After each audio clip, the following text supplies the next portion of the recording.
Thanks, Liang. I'd like to thank the organizers for inviting me. I'm quite honored to speak at a meeting celebrating Ted and Hugh's work.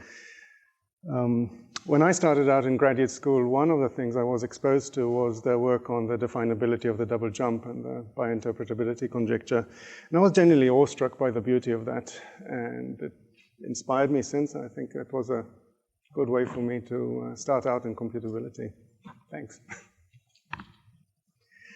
But this is, as it says, joint work with Dan Turetsky. I talked about it 5 years ago in Prague. I know quite several of you were there. Why I want to talk about it today is, one of the reasons is that we just finished the paper. There were some difficulties that we had to overcome. The other reason is also that along the way, as we used Antonio's machinery of true stages for iterated priority arguments, we discovered another way to present the development of that, and that's something that I'd like to show in brief. Apologies if this is going to be a little bit technical. So let's start. What's the guiding question here is, how difficult is it to tell if two structures are isomorphic? And as Ted said in his last lecture, logic, computability gives us a unique perspective and tools to address this question in terms of upper bounds as well as lower bounds. So here's like an attempt to answer this question as hard as possible, in the sense that isomorphism relation is sigma 1, 1, and it is as complicated as any other sigma 1, 1 set. This is so basic I didn't even know who to attribute this to. I don't know, it's Suslin or Luzin. This works in computability as well as in set theory in exactly the same way. In terms of like a set of points, the isomorphism relation is the most complicated analytic set there is. But what this approach doesn't do is it ignores the fact that we're dealing with equivalence relations. It just treats this relation as a set and as points, and that doesn't quite convey the structure of what's going on. So what happens when we want to talk about the complexity of equivalence relations? And here we have a well-investigated framework. All right, so if reducibility between equivalence relations is a way to one way to think about it is in terms of cardinality, to think that an equivalence relation F is more complicated than an equivalence relation E if it has more equivalence classes. Now, more is, how do you measure in terms of like the set theoretic definition is if there is an injection. To make this meaningful for classification, we of course require the injection to be induced by a nice function. So here's the definition. But to make it precise, we need to tell you what nice is and what is the context in which we're working. And the standard approach in descriptive set theory is to work with equivalence relations on polar spaces. And by nice reduction, I mean a function between Polish spaces that is Borel. Right. And in that context, we can ask about the question about how complicated is the relation isomorphism between countable structures. And the answer is complicated, but not as, there are other things that are even more complicated than that. It is not complete under this reducibility. That's a Friedman Stanley in 1989. On the other hand, in computability, we can look at the light phase world. In the light phase world, it makes sense to even talk about equivalence relations on the natural numbers rather than on the reals. So if we require the injection of equivalence classes to be induced by computable functions, we have a notion of computable reducibility on equivalence relations between equivalence relations on the natural numbers. And this has been investigated since the 70s, Yershov under the guise of the theory of numberings.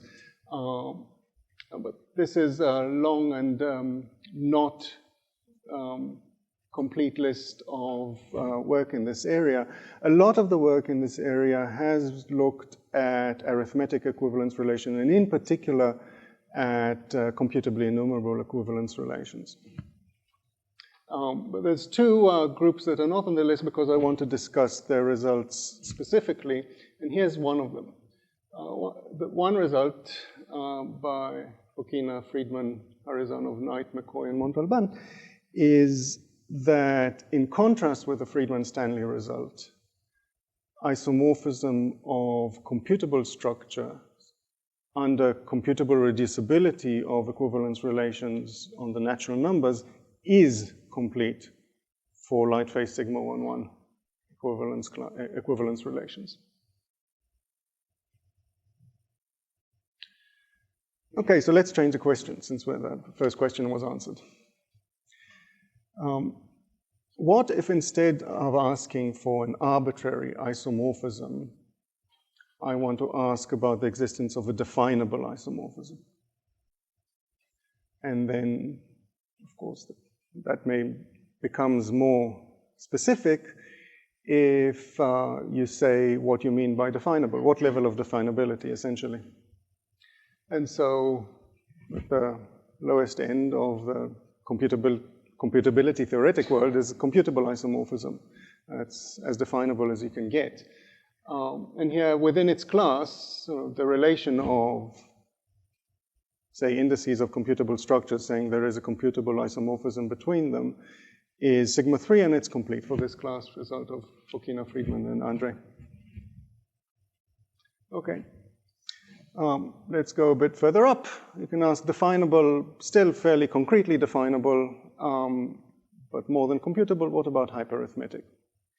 And of course, the first step is to identify, well, in what class is this equivalence relation live? And the answer is pi1,1. This comes from the Spector-Gandy theorem that tells us that an existential quantifier over hyperarithmetic functions gives a pi1,1 rather than a sigma 1,1 relation. So now we ask, okay, so we have a pi1,1 equivalence relation, the existence of a hyperarithmetic isomorphism between given two computable structures. How complicated is that? Under computable reducibility of equivalence relations on the natural numbers within the class pi1,1? And the answer is as complicated as possible. So that's a theorem I'd like to talk about. Let's start with a rough sketch. So how do we work with pi1,1? And the answer is, well, a good way, not the only way, but a very good way to think about pi1,1 sets is to think about them as being analogous to computably enumerable sets. This is because formally they are sigma 1 definable in the structure in the least admissible set beyond the hereditarily finite sets, sigma 1 definable in the initial fragment of the constructible universe indexed by the least non-computable ordinal, Church-Kleene omega 1. In practice, when you think about it dynamically, we think of computably enumerable as sets that, I think of an effective process that throws balls into baskets, and on the balls there are numbers written, and the set is the collection of all the numbers written on the balls that are thrown into the basket as time goes by. And computably enumerable sets are enumerated by an effective process that takes omega many stages. Pi1,1 sets are kind of like that, except, and that's the main difference, that the process takes more time. I have, rather than omega many stages, Church-Kleene omega 1 many stages. So I can enumerate a number in stage 0, and stage 1, and stage 2, and then so forth, and then after omega many stages, I'll keep going, and I'll enumerate another number at stage omega, and another number at stage omega plus 1, and so on, along all the computable ordinals. And for me, that's, in essence, what pi1,1 is. Okay, so if we're given a pi1,1 equivalence relation, what does that look like? I can enumerate the set of pairs, but obviously since I know I'm enumerating an equivalence relation, I can close off under transitive closure at every given stage, and what I will get is an increasing sequence of equivalence relations. So I'll start with equality, and as time goes by, I will have equivalence relations that get coarser and coarser and coarser. Again, in a process that is indexed by the computable ordinals, at every bounded stage, every computable stage, stage indexed by a computable ordinal, what I will have is a hyperarithmetic equivalence relation. And this entire process is uniform in the ordinal. And after omega 1 CK, Church-Kleene omega 1, many stages, I will take the union of all these coarsenings, and what I will get is that pi1,1 equivalence relation that I'm trying to investigate. So how would the proof go? Well, what do we need to do? We need to build a reduction. We're given a pi1,1 equivalence relation. Yes, yes, it's a computable reduction. And what we need to do is to, for every number n, build a computable structure, m sub n. And we need to make sure that the map n goes to m sub n, or the index of m sub n in the appropriate acceptable numbering of structures, is going to preserve equivalence and non-equivalence. For two numbers, if n and m are E-equivalent, then I'm going to be mapping isomorphism between them. And if two numbers are not equivalent, then I want to map to two structures that have that may be isomorphic, and in fact will be isomorphic, but not by any hyperarithmetic isomorphism. How do we do that? To get non-equivalence, we diagonalize. We basically sort of put all the hyperarithmetic functions in a list and make sure, by brute force, to make sure that each one of them is not an isomorphism when I want them to not be an isomorphism. If I want two structures to be hyperarithmetically isomorphic, then somehow I need to organize it in a way that those structures don't quite look the same, but if I go up sufficiently high in the hyperarithmetic hierarchy, in some sense in the construction, if I think of the construction as going up to height omega 1 ck, from some point onwards, I'm going to make the same decisions about both of these structures. Let's be a bit more concrete. Okay. So what are these structures going to look like? So for every pair of natural numbers, E and K, there's going to be an index component. And that index component in each of those structures is going to consist of two linear orderings. One of them I call A, another one is called B, indexed by the index of the component. And I'm going to organize it in such a way that if I have an isomorphism from one of those structures, say m sub k, and map it to another one of those structures, n sub n, then that isomorphism necessarily matches, since the components are tagged, they match component to component. And moreover, they restrict to isomorphisms of the linear orderings, except that the A's and the B's are not in the signature of the structure, so that structure to the A linear ordering on the other structure, and then it has to map the B's to the B's, or they're allowed to flip, map the A to the B and the B to the A. But in either case, they're gonna give me an isomorphism of linear orderings. And the main question is, when I want to make an isomorphism or defeat an isomorphism, is which ones? Are you going kind of like straight off A to A, B to B, or are you gonna cross it, map A to B and B to A?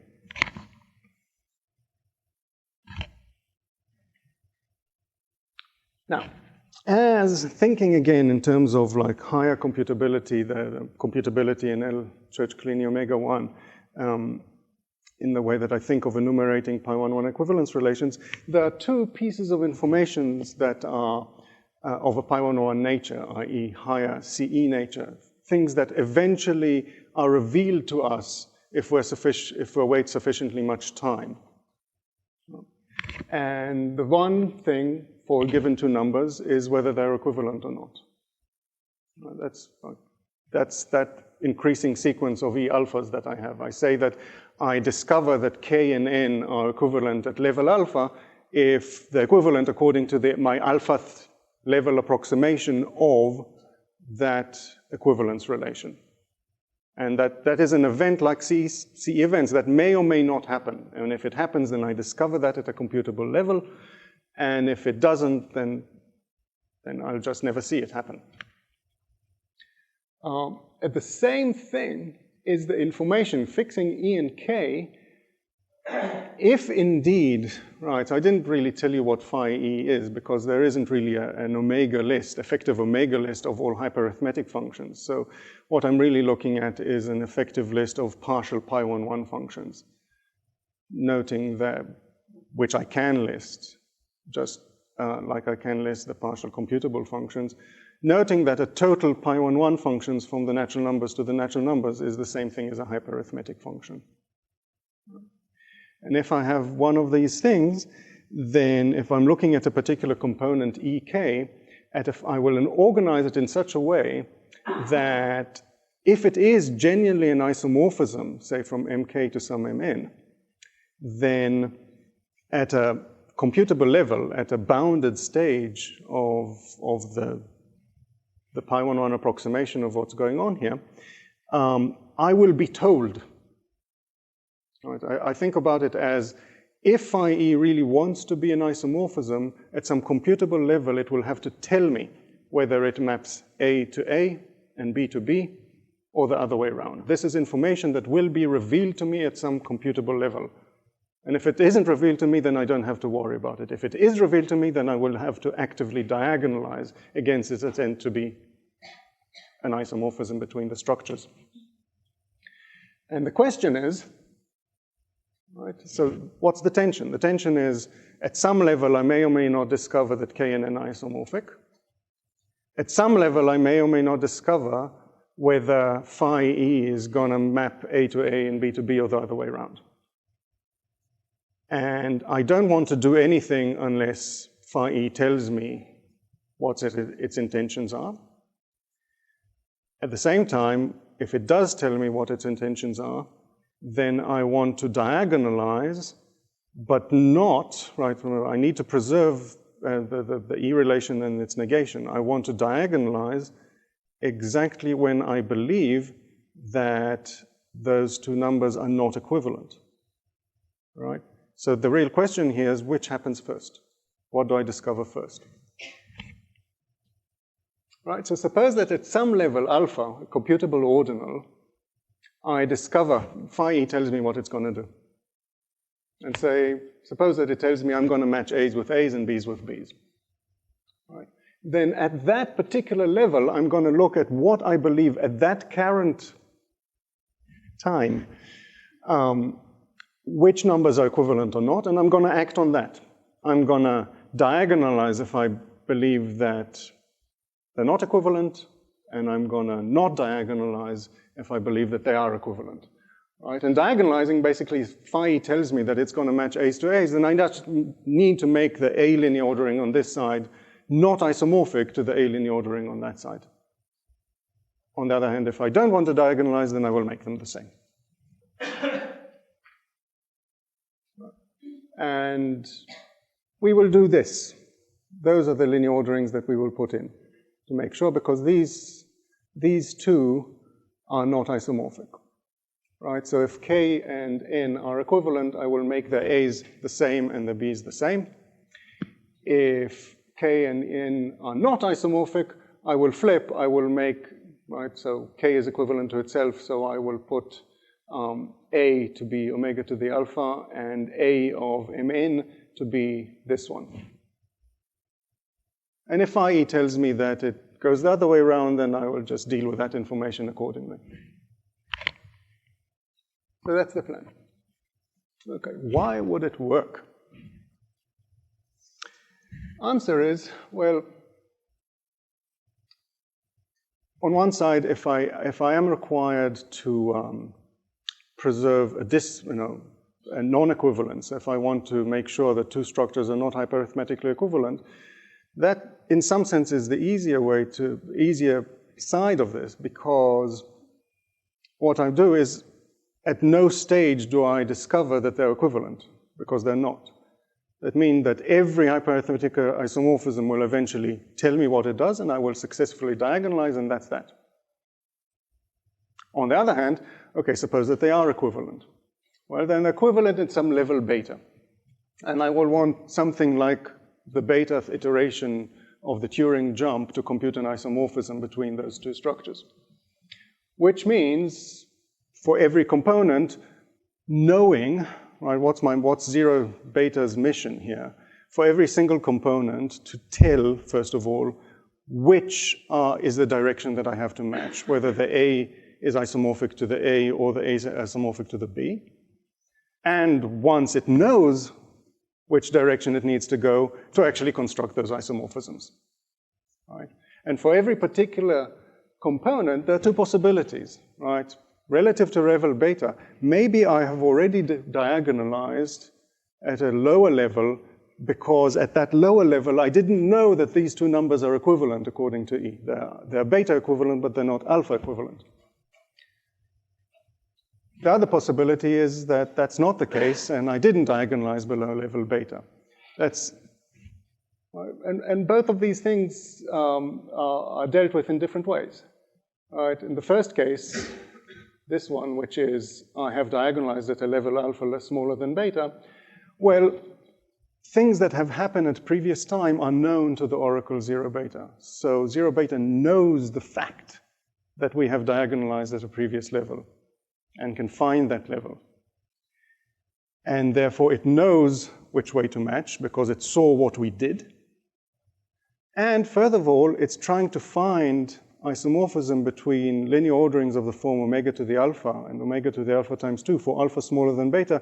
Zero beta or 0 to the power 2 beta or something like that is sufficiently powerful to do that, given any two copies of those linear orderings. It doesn't matter how I built them. They could be very different. As long as they're isomorphic, zero beta will find the isomorphism. In the other case, which I will expand on a little bit later, it says that right, if I ever act for phi e, then this will be at a stage after stage beta. That means when I act for phi e, I will already know that these two numbers are equivalent, so I will take the same decisions for them.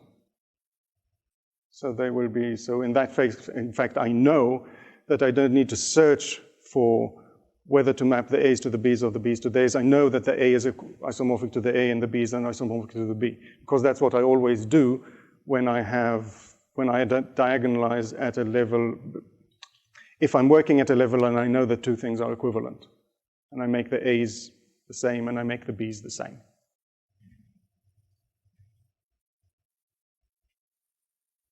So here's some questions. First question. Well, there's kind of various kinds of things that I didn't tell you yet that I can wave my arms about. Why omega to the alpha? Like why not 1 and 2 or something like that? What happens if phi doesn't tell me what it does because it's partial? All of these constructions looked like fairly high up there, enumerating things, working in L omega 1 ck, taking their time. I want to make genuinely computable structures, not computable in the sense of L omega 1 ck. Delta 0, 1, computable. So the solution is, well, I need to approximate the entire thing. Right. So here's a couple of things, a few more details about this construction. Right. Level alpha is going to ask 0 alpha for its approximations for what phi e does and what e does, the way that we discussed. And what level alpha can do, since I'm actually in the component building computable linear orderings uniformly, rather than 0 alpha computable linear orderings, what 0 alpha is going to do is calculate the iterated Hausdorff derivative. So the Hausdorff derivative of a linear ordering is identify 2 points that are finitely far apart. And the point is that the canonical way of building something that looks like omega to the alpha, and therefore y omega to the alpha, is to put a point at height alpha and in some kind of mysterious way do reverse recursion to pull it back, right? So basically, if I want to build omega to the alpha, I put a point down at level alpha and say, I want this to be the level alpha Hausdorff derivative of the linear ordering that I'm going to build it in at level 0, which will be computable. So what 0 alpha is going to do is basically is build the derivative iterated along at the right length and build the entire kind of directed system that proves that it is indeed the iterated Hausdorff derivative. Right, so if 0 alpha puts down 1 point at level alpha, the entire machinery will take care of the fact, to arrange that at the computable level, I'll get something that looks like omega to the alpha. So that's why omega to the alpha.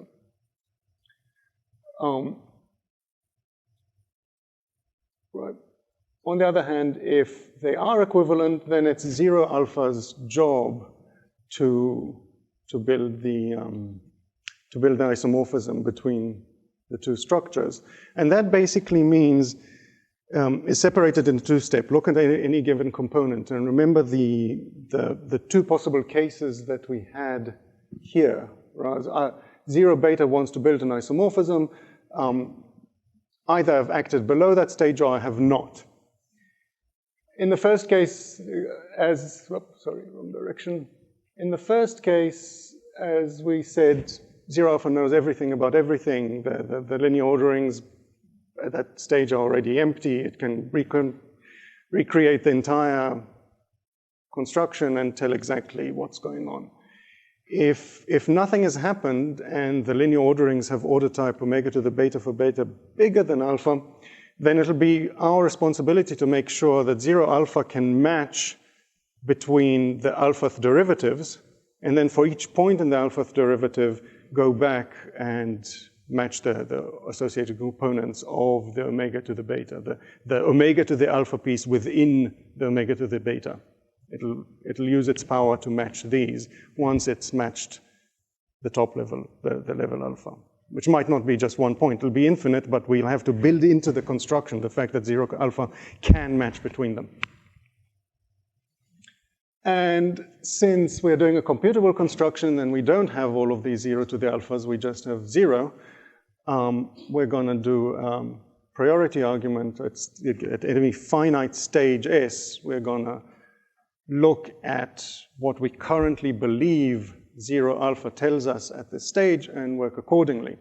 And the messiness in the construction is the fact that we can be wrong.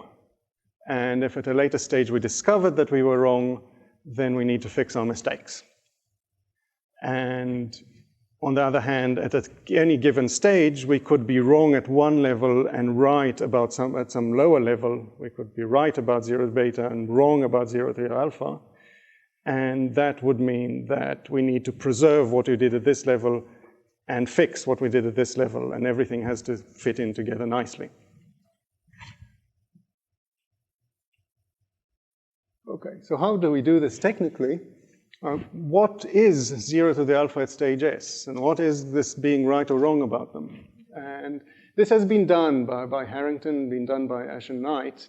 And Antonio gave a dynamic version of the Ash-Knight alpha system machinery that the advantage of Antonio's system, other than it's really dynamic, so it fits the way that we think, well, that I've been trained to think in computability as things happening, who does what when, and who's right about what when, kind of thing. But also it allows you fine control at every level. And as we saw, that this is crucial for this construction. It's very important what happens at exactly, like 0 alpha knows what exact information 0 alpha knows, and what happens accordingly is important at every given level. And Antonio gives us the tools for that. So what does Antonio do? Antonio, first of all, defines those approximations of the jump in a transfinite way. And then he defines the notion of this partial ordering. S appears to be alpha true at stage t, which roughly means whatever I guessed about 0 to the alpha at stage S, I think is not wrong at stage t, given the information that I have at stage t. Right, so if these are my stage S approximation of the alpha iteration of the Turing jump, then t thinks that S made no mistakes. And alpha true, in general, means alpha true relative to the omega stage, where the omega stage is the stage where I already have correctly approximated 0 to the alpha. Okay. So what did we do? We figured out one thing you could do is, rather than first define the approximations of the jump, all of them, and then look at what I've done and see what is correct at what stage, what we can do is to define them together simultaneously, going up the levels. And we start, paradoxically, with the relation appears true, at level alpha, and use that to define approximation of 0 alpha. Right? So I know what appears true at level 0. Right? Level 0 means I'm approximating the empty set. I never make wrong guesses about the empty set, so every stage is right. No stage is wrong. So the relation appears 0 true at stage t is just the standard ordering. Every stage before t appears true at stage 0 true at stage t. Now, given this relation appears true at stage alpha, we define our stage alpha approximation of the jump to be the increasing enumeration of the stages that appear true at stage t. With the idea is that at the end, if t is omega, so delta alpha t should be essentially 0 alpha. Delta alpha t technically will be the increasing enumeration of the alpha true stages. That should make sense, because if a stage is alpha true, what it knows about 0 alpha is correct. So if I want to ask a question about 0 alpha, I'll go to one of these stages and ask them, what do you think? And eventually one of the stages will have an opinion and won't be wrong. That's what it means to be alpha true. Okay. Given my level alpha approximation to 0 alpha at stage t, I can define the relation at the next level, and this is something that Antonio does. It basically uses non-deficiency stages. Some details here, but not much more than what's written. Basically, I look at a stage S below stage t, and I want to decide whether it is alpha plus 1 true, which roughly means it's correct about the jump of 0 alpha, which is 0 alpha plus 1. So first of all, it has to be correct about 0 alpha, because if it's wrong about 0 alpha, then forget about it. Then, by definition, we know that delta alpha t is, increasing. Well, we need to prove this is transitive, but it is. So delta alpha t is basically just an increasing enumeration of more stages. Things that appear, if S appears true at stage t and R appears true at stage S, then it appears true at stage t, and therefore we'll get that, and therefore the oracle with which I'm working to define the jump of the next level, the complete sigma 1 set, relative to this finite piece of oracle is, makes sense. I'm just working with more oracles, so I'll see more convergences, so I'll get a subset of the jump. And the question, so basically the idea, delta nabla alpha S, what it does is it enumerates its jump, thinking I'm an initial segment of an oracle, let's see what convergences do I get. And I enumerate it in some decent order. And I look at the last number that I enumerated. And I said, no, previously possibly enumerated larger numbers, but now I know that the jump wasn't true up to those largest number because I just enumerated a smaller number. So I'm committing to correctness of the jump up to the number that I've just enumerated. And the non-deficiency stage is the stage at which I'm correct. The stage at which I've enumerated a number n into the jump, and after this stage, no smaller number will ever enter the jump. So that's how I extend from alpha true to alpha plus 1 true. And for limit, by definition, I define the limit relation to be the intersection of the relations at smaller levels, and that's an important property of these relations. And I need to prove that it's transitive on all the various kinds of basic properties, but really the main questions when we do this kind of development, and I believe also for when Antonio does his development, is why should there be true stages at a limit level? Right? It's clear that there are going to be one true stages. These are the true stages of the enumeration of zero jump, the non-deficiency stages. It's clear that there's going to be two true stages because I restrict to the infinite set of one true stages and I look at non-deficiency stages relative to that.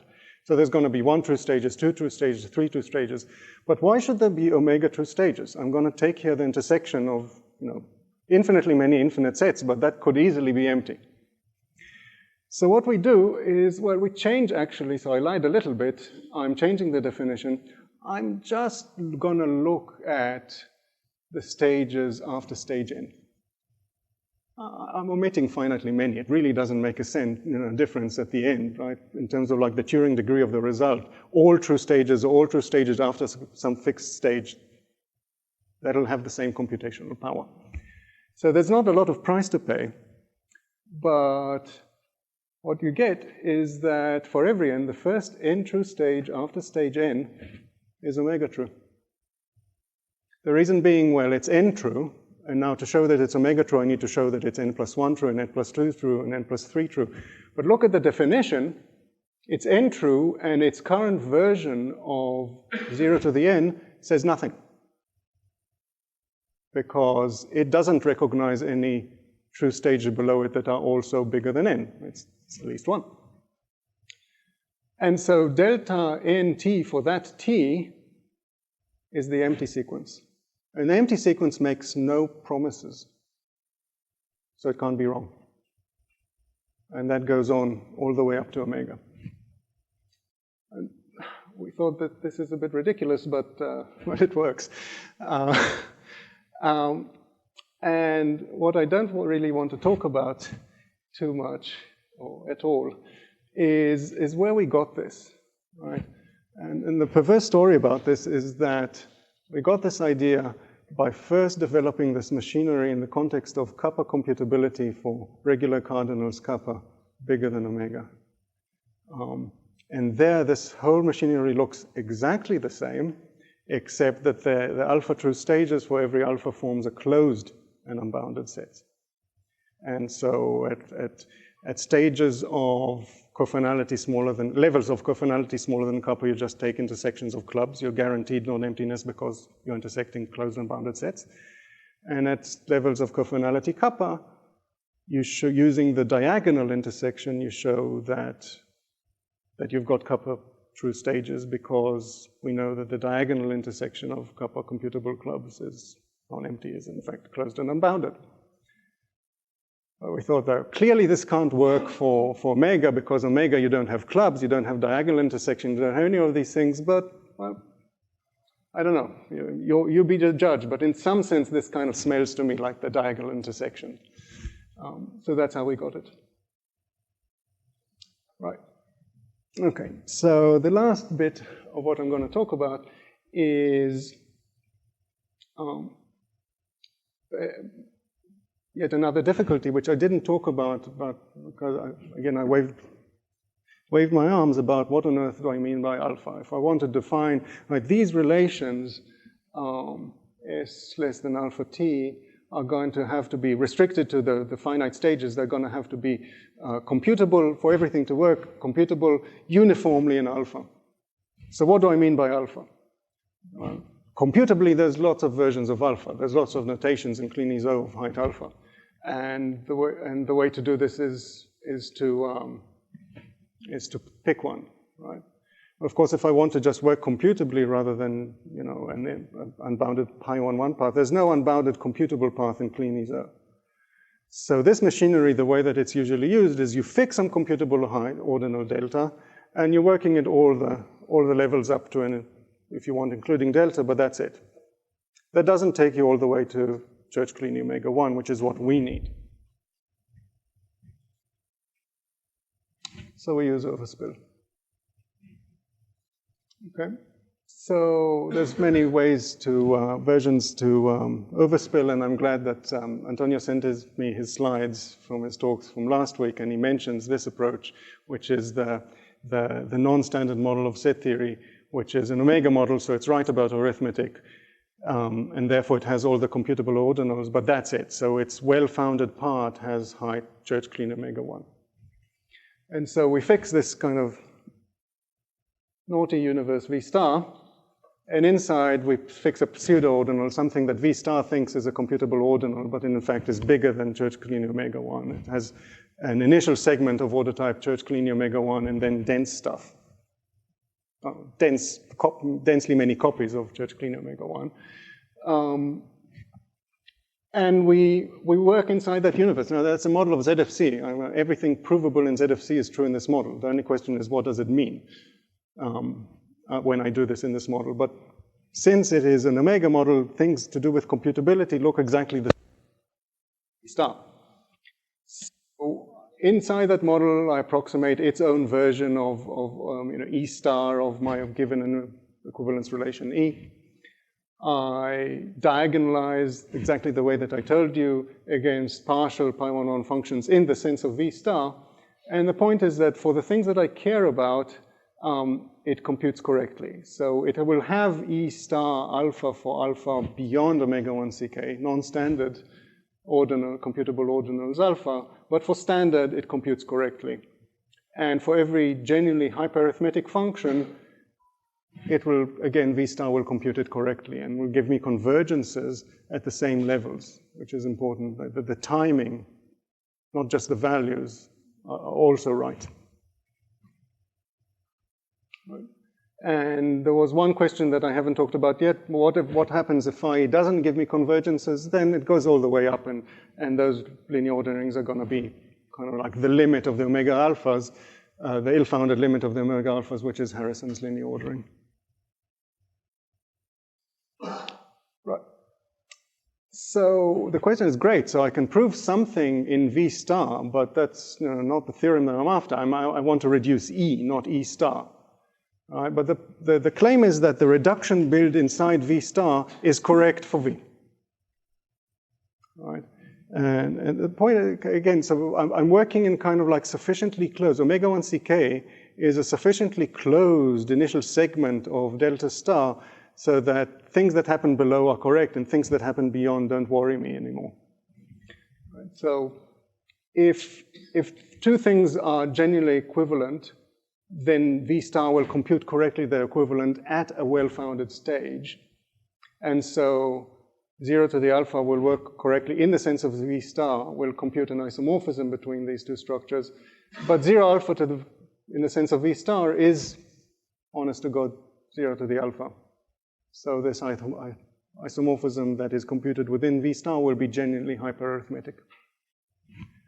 On the other hand, if I want to diagonalize, well, it's a funny situation here. I know that for all standard ordinals, I will not see an equivalence. That means that I will have successfully diagonalized against all phi E stars which converge at a well-founded stage.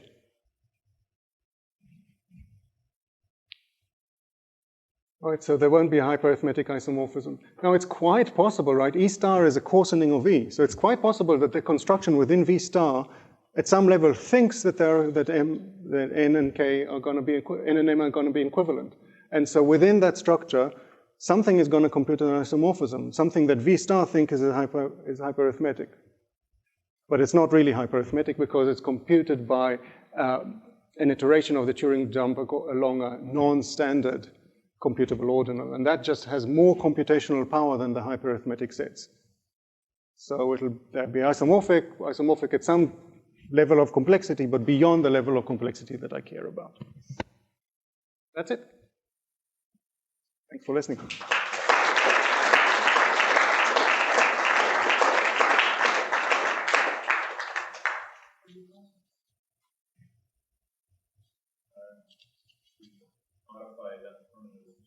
Mm-hmm. That's not a question for me. He's sitting behind you. So the way I'm going to run a development in has the part of property, and then these things exist, and it's very complicated because they exist. So now in the book I'm going to use like no. Well, I have to add something because we have another limit. So. Oh, we fixed that. Oh, we fixed that? Yeah. We did it better than you. But no, I mean, yeah, I should send you the paper. Yeah. Right. Well, they're both nice. We need these properties, yeah. And then at the end it's like how you construct it. Yeah. So once I've finished with the introduction, then I'll put the paper on my website and you can look there. But Antonio's paper is published in the JSL. I mean, it's a nice paper, right? It's just a different approach.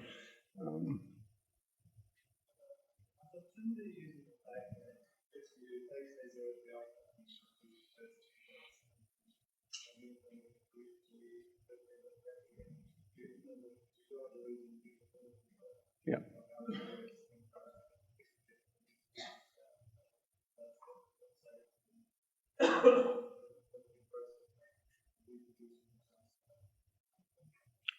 So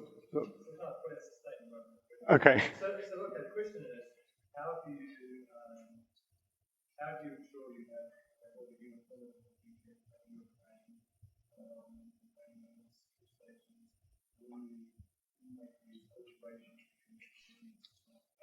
Oh, I mean, so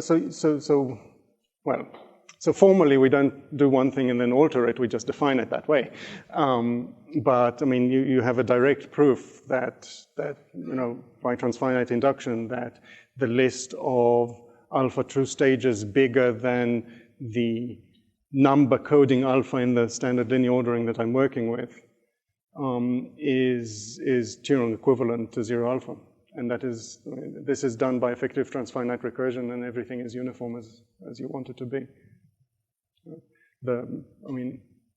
Reduction basically, I mean, as you noted, in both ways, right? Suppose that I know the true stages.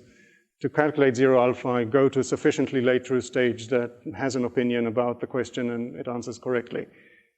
The fact that I'm lost some true stages in the beginning does, you know, I need sufficiently late is good enough.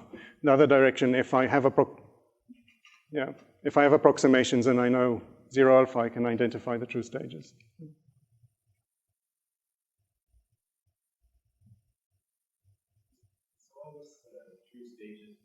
Mm-hmm.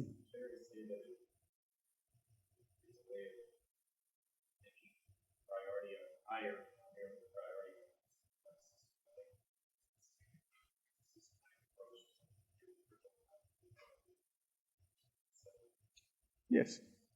Right. Antonio has worked more with that. But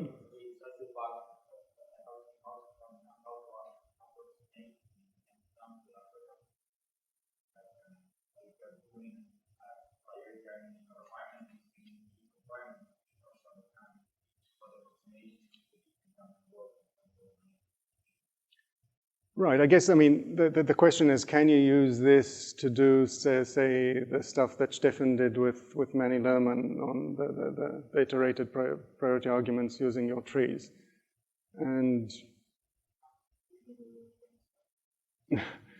no, but I mean, this works for NEN as well, right? I mean, and it's not clear that you can easily do that, right? There's more to it.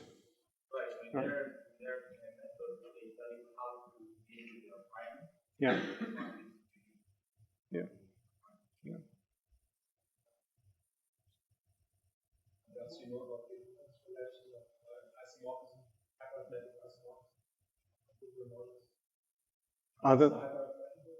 Sorry? Oh. Equivalence relation you have been talking Yeah. about. What else are you working on? I don't know, you've got good questions? These classes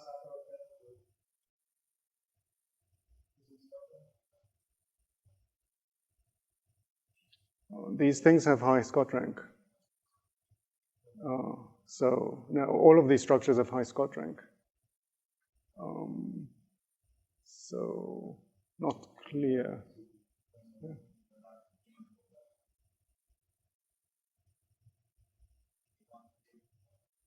Yeah. Yeah, my guess would be no, there will be non-hyperarithmetic equivalence classes.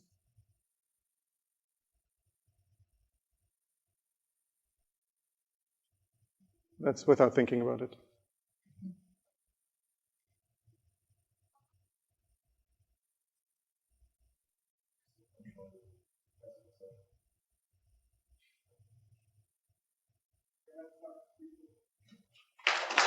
Thanks.